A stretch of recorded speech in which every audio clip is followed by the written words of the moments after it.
Hey guys, in this video we're going to take a look at how you can assign the Accessibility Assistive Touch shortcut to the action button on the iPhone 15 series. First, swipe up to go back to the home screen, and from the home screen tap on Settings. In the Settings page, we go down and tap on the action button item. In here, swipe across until you can find Accessibility, then tap on the drop down list.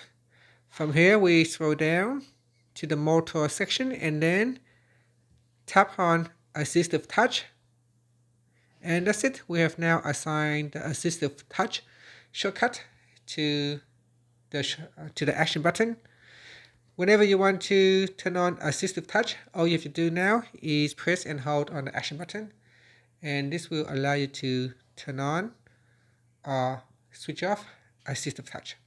So just press and hold on this action button for a second, and that will turn on Assistive Touch or switch it off. And that's it. Thank you for watching this video.